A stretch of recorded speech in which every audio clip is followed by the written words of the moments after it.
Dear students, I am Manogar. In the video, we will talk about 10th Maths Chapter 3, exercise 3.13, question number 1. Question read பண்றேன்.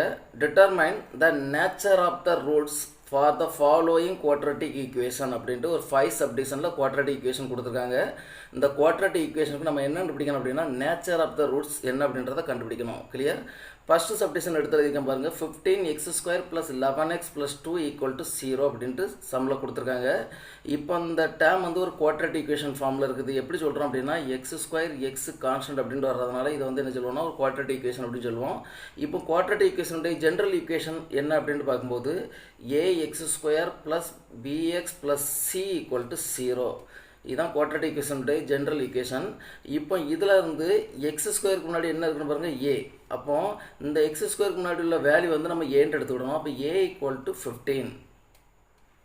அதே மாதிரி x க்கு முன்னாடி உள்ள value வந்து 11ன்றத நம்ம என்ன எடுப்போம்னா b ன்னு எடுத்துக்கிடுவோம். b equal to 11, c equal to இந்த கான்ஸ்டன்ட் அடி தான் c ன்னு சொல்லுவோம். அப்ப 2.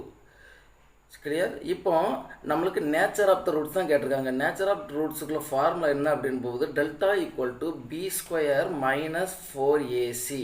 இதுதான் நேச்சர் ஆஃப் ரூட்ஸுக்குள்ள ஃபார்முலா. இப்போ இந்த ஃபார்முலாவில் இந்த ஏபிசி வேல்யூவை என்ன செய்ய போகிறேன்னா இந்த ஃபார்முலாவில் அப்ளை பண்ண போகிறேன். அப்ளை பண்ணும்போது இந்த சைடில் கண்டிஷன் எழுதியிருக்கேன் பாருங்கள். அப்ளை பண்ணும்போது டெல்டாவுடைய வேல்யூ 0 அப்படின்ட்டு வந்துச்சுன்னா the roots are real and equal அப்படின்னு சொல்லுவோம். சரியா? அதே மாதிரி டெல்டா வந்து கிரேட்டர் தன் 0 அப்படின்னாலே பாசிட்டிவ் வேல்யூவில் இந்த டெல்டாவுடைய வேல்யூ வந்து பாசிட்டிவில் வந்துச்சு அப்படின்னா த roots are real and unequal அப்படின்னு சொல்லுவோம். அதுமாதிரி டெல்டா லெஸ் தென் 0 அப்படின்ட்டு வந்துச்சுன்னா அதான் நெகட்டிவ் வேல்யூ. இந்த டெல்டாவுடைய வேல்யூ வந்து நெகட்டிவில் வந்துச்சுன்னா the roots R not real அப்படின்ட்டு வச்சுருவோம் சொல்லுவோம். அப்படி தான் இந்த 3 கண்டிஷனில் நமக்கு என்ன வருது அப்படின்றத பார்க்கணும். ஃபஸ்ட் இந்த டெல்டாக்கு இந்த ஏபிசி வேல்யூ என்ன செய்ய அப்ளை பண்ண போகிறேன்.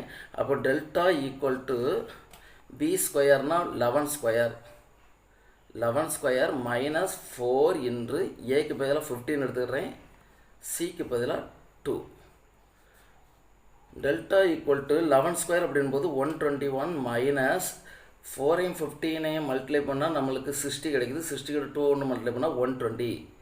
அப்போ 121லேருந்து 120 சப்ட்ராக்ட் பண்ணும்போது நமக்கு என்ன கிடைக்குன்னு பாருங்கள். Delta equal to 1. 1ன்றது நமக்கு என்ன வேல்யூ? Positive value. என்ன எழுதியிருக்க பாருங்கள் கண்டிஷனில் பாசிட்டிவ் வேல்யூ வந்துச்சு அப்படின்னாலே டெல்டா கிரேட்டர் தன் 0 அப்படின்னு சொல்லுவோம். டெல்டா கிரேட்டர் தன் 0 அப்படின்னு சொல்லுவோம். அப்போ இந்த ரூட் வந்து என்னன்னு பாருங்கள். த roots are real and unequal. The roots are real and unequal. இதுதான் ஃபர்ஸ்ட் சப்டிஷன் ஆன்சர். அடுத்து செகண்ட் சப்டிஷன் எடுத்துக்கிறேன் பாருங்க.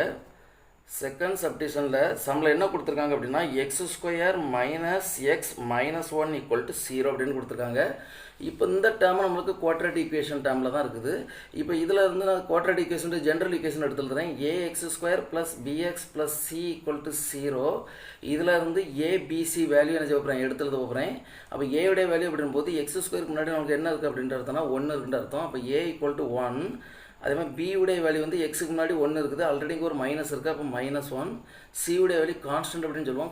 இங்கே -1 இருக்கிறதுனால c உடைய வேல்யூ என்ன செய்கிறோம் -1 அப்படின்ட்டு எடுத்துடுறோம். இப்போ delta equal to nature of roots கண்டுபிடிக்கிறதுக்குள்ள formula delta equal to b² minus 4ac. இப்போ இந்த ஃபார்முலாவில் என்ன செய்ய போகிறேன் அப்படின்னா அந்த ஏபிசி வேல்யூ என்ன செய்ய போகிறேன் அப்ளை பண்ண போகிறேன். அப்ளை பண்ணும்போது பாருங்கள் டெல்டா ஈக்குவல் டு b² அப்படின்னா -1² மைனஸ் 4 இன்று ஏக்கு பதிலாக 1 அப்ளை பண்ணுறேன், சிக்கு பதிலாக -1. இப்போ -1 ஸ்கொயர் பண்ணும்போது நமக்கு +1 ஆயிரும். மைனஸ் பாருங்கள் இங்கே 4 × 1 4, 4 விட -1 மல்டிப்ளை பண்ணும்போது -4, இங்கே ஒரு மைனஸ் இருக்குது. அப்போ நமக்கு என்ன +4 கிடைக்குது. கிளியர்? இப்போ பாருங்கள் 1 + 4 அப்படின்போது நமக்கு 5ன்ற வேல்யூ கிடைக்குது. எந்தனுடைய வேல்யூ? டெல்டாவுடைய வேல்யூ 5 கிடைக்கிறது. 5ன்றது ஒரு பாசிட்டிவ் வேல்யூ. புரியுதா? பாசிட்டிவ் வேல்யூன் போது நம்ம எப்படி எடுப்போம்னா டெல்டா கிரேட்டர் தான் 0 அப்படின்னு தான் சொல்லுவோம். அப்போ இந்த இது வந்து என்ன ரூட்ஸ்னு பாருங்கள். த ரூட்ஸ் ஆர் ஃபர்ஸ்ட் சப்டிஷனில் என்ன வந்துச்சு அதே மாதிரி தான் எடுத்துக்கிட்டோம்னா த roots are real and unequal. Clear? அடுத்து தேர்ட் சப்டிஷன் பாருங்கள். Third submission √2t² minus 3t plus 3 root 2 equal to 0 அப்படின்னு கொடுத்துருக்காங்க. இப்போ இந்த டேர்ம் வந்து ஒரு குவாட்ரேட்டிக் ஈக்குவேஷன் டேர்மில் தான் இருக்குது. எப்படி சொல்கிறோன்னா டி ஸ்கொயர் டி கான்ஸ்டன்ட் அப்படின்னு இருக்கிறதுனால இது வந்து ஒரு குவாட்ரேட்டிக் ஈக்குவேஷனில் தான் இருக்குது. அப்போ குவாட்ரேட்டிக் ஈக்குவேஷன் ஜென்ரல் ஈக்குவேஷன் எடுத்துக்கிறேன் A X square plus B X plus C equal to 0. இப்போ இதில் இருந்து எக்ஸ் ஸ்கொயருக்கு முன்னாடி உள்ள எக்ஸ் ஸ்கொயருக்கு முன்னாடி ஏ இருக்குது. அப்போ இங்கே பாருங்கள் டி ஸ்கொயருக்கு முன்னாடி நமக்கு இங்கே என்ன இருக்குது பாருங்கள், நமக்கு ஜென்ரல் ஈக்குவேஷன் எக்ஸ் ஸ்கொயர்னு எடுத்துருக்கேன். ஆனால் அவங்க சம்மில் டீன்னு கொடுத்துருக்காங்க. சரியா? அப்போ டி ஸ்கொயருக்கு முன்னாடி உள்ள வேல்யூ நான் என்னென்னு எடுத்துக்கிறேன்னா ஏன்னு எடுத்துக்கிறேன். அப்போ ஏ ஈக்குவல் டு √2. அதே மாதிரி டீக்கு முன்னாடி உள்ள வேல்யூவை வந்து நான் என்ன செய்கிறேன்னா பின்னு எடுத்துக்கிறேன். அப்போ பி ஈக்குவல் டு -3. அதுமாதிரி கான்ஸ்டன்ட் வேல்யூ வந்து நமக்கு எப்படி கொடுத்துருக்காங்கன்னா 3√2 கொடுத்துருக்காங்க. அப்போ சி ஈக்குவல் டு நான் 3√2 எடுத்துக்கிறேன். கிளியர்? இப்போ டெல்டாக்குள்ள ஃபார்முலா எடுத்து எழுதுகிற பாருங்க. Delta equal to B square minus 4ac.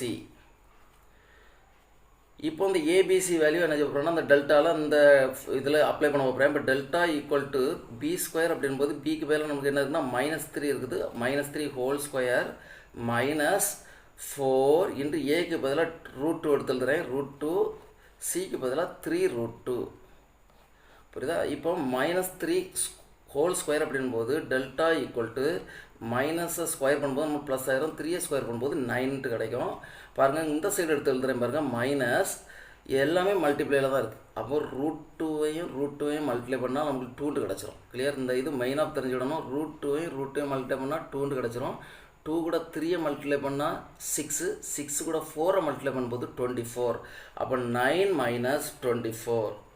இப்போ 9லேருந்து 24 சப்ட்ராக்ட் பண்ணும்போது நமக்கு என்ன கிடைக்குன்னு பாருங்கள், -15. -15ன்றது ஒரு நெகட்டிவ் வேல்யூ.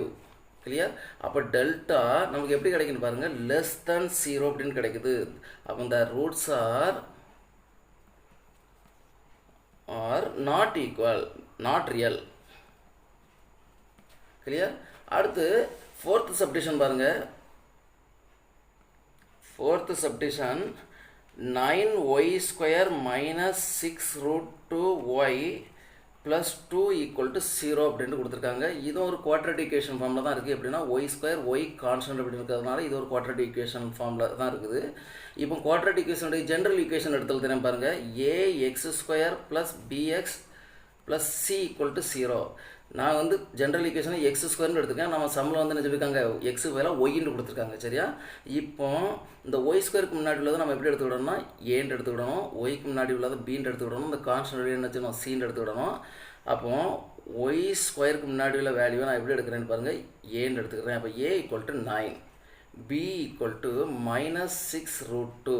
அதுமாதிரி சிவுடைய வேல்யூ வந்து 2. கிளியர்? இப்போ டெல்டா நேச்சர் ஆஃப் ரூட்டுக்குள்ள formula delta equal to B square minus 4ac. இப்போ இந்த ஃபார்முலாவில் என்ன சொல்கிறேன்னா அந்த ஏபிசி வேல்யூ என்ன சொல்கிறேன் அப்ளை பண்ணுறேன். அப்போ delta equal to B square அப்படின்போது -6√2 தான் பி, அதுக்கு ஹோல் ஸ்கொயர் -4 இன்று ஏக்கு மேலே 9 எடுத்துக்கிறேன், சிக்கு மேலே என்ன எடுக்கிறேன் 2. கிளியர்? இப்போ இதை சிம்பிளை பண்ணுறேன் பாருங்கள். இந்த ஸ்கொயர் வந்து -6க்கும் உண்டு, ரூட்டுக்கும் உண்டு. அப்போ மைனஸை ஸ்கொயர் பண்ணும்போது ப்ளஸ் ஆயிரும். 6 ஸ்கொயர் பண்ணும்போது 36, √2 ஸ்கொயர் பண்ணும்போது √2 என்று ரூட் அப்படின்போது நமக்கு வெறும் 2 கிடச்சிடும். அப்போ 36 × 2 மைனஸ் 4 × 9 வந்து 36, 36 கூட 2 ஒன்று மல்டிப்ளை பண்ணும்போது 72. அப்போ -72. அப்போ நமக்கு இங்கே என்ன கிடைக்குன்னு பாருங்கள், 36 2 ஒன்று மல்டிப்ளை பண்ணும்போது 72 -72. அப்போ ஈக்குவல் டு என்ன கிடைக்குன்னா 0 கிடைக்குது. டெல்டாவுடைய வேல்யூ என்ன கிடைக்குது, 0 கிடைக்குதுன்னா நான் கண்டிஷன் சொல்லியிருந்தேன். த ரூட்ஸ் ஆர் டெல்டாவுடைய வேல்யூ 0 அப்படின்னு வந்துச்சுன்னா the roots are real and equal. Clear? அடுத்து ஃபிஃப்த் சப்டிஷன் பாருங்கள். ஃபிஃப்த் சப்டிஷனில் 9a square b square x square minus 24abcdx plus 16c square d square equal to 0. அடுத்தாவது சொல்லியிருக்காங்க a not equal to 0, b not equal to 0 சம்மில் கொடுத்துருக்காங்க. Clear? இப்போ இந்த term பார்க்க தான் பெருசாக இருக்கும். ஆனால் இந்த சம் வந்து ஈஸியான சம் தான். என்ன பாருங்கள், இது ஒரு டேம், இது ஒரு டேம், இது ஒரு டேம். இதில் எக்ஸ் ஸ்கொயர் இருக்குது, இதில் எக்ஸ் இருக்குது, இதில் கான்ஸ்டன்ட் இருக்குது. அப்போது இந்த டேம் வந்து ஒரு குவாட்ரேட்டிக் ஈக்குவேஷன் ஃபார்மில் தான் கொடுத்துருக்காங்க. குவாட்ரேட்டிக் ஈக்குவேஷன் ஜென்ரல் ஈக்குவேஷன் வந்து நான் எடுத்து எழுதுகிறேன். First A X square plus B X plus C equal to 0. இதுதான் குவாட்ரேட்டிக் ஈக்குவேஷனுடைய ஜென்ரல் ஈக்குவேஷன். கிளியர்? இப்போ இதில் இருந்து எக்ஸ் ஸ்கொயருக்கு முன்னாடி உள்ள வேல்யூவை நான் என்ன எடுத்துக்கிறேன்னு பாருங்கள். எக்ஸ் ஸ்கொயருக்கு முன்னாடி உள்ள வேல்யூவை நான் என்னென்னு எடுத்துக்கிறேன்னா ஏன்னு எடுத்துக்கிறேன். அப்போ A equal to 9a square B square. இந்த ஏ வேறு, இந்த ஏ வேறு. கிளியர்? இது ஏன்றது நம்ம இந்த இது ஏ வேல்யூ அப்ளை பண்ண போகிறோம். சரியா? அதே மாதிரி பாருங்கள், எக்ஸுக்கு முன்னாடி உள்ள வேல்யூவை வந்து பின்னு எடுத்துக்கிறேன். பி ஈக்குவல் டு -24 ABCD இருக்குது. அதே மாதிரி சியுடைய வேல்யூ பாருங்கள், C equal to 16c square D square. அப்போது கொடுத்துருக்கு குவாட்ரேட்டிக் ஈக்குவேஷன்லேருந்து நான் ஏபிசி வேல்யூ என்ன செய்கிறேன் எடுத்து எழுதியிருக்கேன். இப்போ நமக்கு ஃபார்முலா தெரியும், delta equal to B square minus 4ac. இப்போ இந்த ஃபார்முலாவில் ஏபிசி வேல்யூ என்ன செய்ய அப்ளை பண்ண போகிறேன். கிளியர்? இப்போ பாருங்கள், பி ஸ்கொயர் அப்படின்போது பிக்கு பதில் என்ன இருக்குது, -24 ABCDன்னு இருக்குது. அப்போ -24 ABCD ஹோல் ஸ்கொயர் மைனஸ் 4 இன்று ஏக்கு பதிலாக 9a ஸ்கொயர் பி ஸ்கொயர். அதே மாதிரி சிக்கு பதிலாக என்ன எடுக்கிறேன் பாருங்கள், 16c ஸ்கொயர் டி ஸ்கொயர். இந்த டேர்ம் எல்லாமே மல்டிப்ளைல தான் இருக்குது. இது எல்லாமே ஹோல் ஸ்கொயரில் இருக்குது. அப்போது இந்த ஸ்கொயர் வந்து 24க்கு உண்டு, ஏக்கு உண்டு, பிக்கு உண்டு, சிக்கு உண்டு, டிக்கு உண்டு, மைனஸ்க்கும் உண்டு. அப்போ மைனஸாக ஸ்கொயர் பண்ணும்போது ப்ளஸ் ஆயிரும். 24 ஸ்கொயர் பண்ணும்போது 576. 24 ஸ்கொயர் பண்ணால் 576. ஏஏ ஸ்கொயர் பண்ணும்போது ஏ ஸ்கொயர், பிஏ ஸ்கொயர் பண்ணும்போது பி ஸ்கொயர், சிஏ ஸ்கொயர் பண்ணும்போது சி ஸ்கொயர், டிஏ ஸ்கொயர் பண்ணும்போது டி ஸ்கொயர். அப்போ இந்த டேமை நான் எல்லாத்தையும் வச்சுருக்கேன், ஸ்கொயர் பண்ணியாச்சு. மைனஸ் பாருங்கள், இங்கே நம்பர் என்ன இருக்குன்றதை மட்டும் பாருங்கள். எல்லாமே மல்டிப்ளைல இருக்கிறதுனால நம்பரை மட்டும் மல்டிப்ளை பண்ணுறேன். 4 × 9 வந்து 36. 36 கூட 16 கொண்டு மல்டிப்ளை பண்ணும்போது 576 தான் கிடைக்கும். அப்போ ரிமைனிங்கில் அந்த வேரியபிள் எடுத்து எழுதுறேன், A square B square C square D square. ஏன் அப்படி எழுதுறேன்னா எல்லாமே மல்டிப்ளைல தான் இருக்குது. அதனால் நம்பரை மட்டும் மல்டிப்ளை பண்ணிவிட்டு மிச்சம் எல்லாத்தையும் நினச்சேன் அப்படியே எடுத்து எழுதிட்டேன். இப்போ பாருங்கள், இந்த டேமும் இந்த டேமுடைய வேரியபிள் எல்லாமே சேமாக தான் இருக்குது. இங்கேயும் ஏ ஸ்கொயர் தான் இருக்குது, இங்கேயும் ஏ ஸ்கொயர், இங்கேயும் பி ஸ்கொயர் பி ஸ்கொயர், இங்கேயும் சி ஸ்கொயர் சி ஸ்கொயர், இங்கேயும் டி ஸ்கொயர் இங்கே டி ஸ்கொயர் இருக்கிறதுனால இந்த ரெண்டையும் என்ன செய்யலாம், நம்ம சப்ட்ராக்ட் பண்ணலாம். அப்போ இங்கே 576 இருக்குது, இங்கேயும் 576. அப்போ ரெண்டையும் சப்ட்ராக்ட் பண்ணும்போது ரெண்டுலேயும் ஒரே வேல்யூ இருக்கிறதுனால இதனுடைய டெல்டாவுடைய வேல்யூ நம்மளுக்கு என்ன கிடைக்குன்னு பாருங்கள், 0. அப்போது இந்த ரூட்ஸ் ஆர்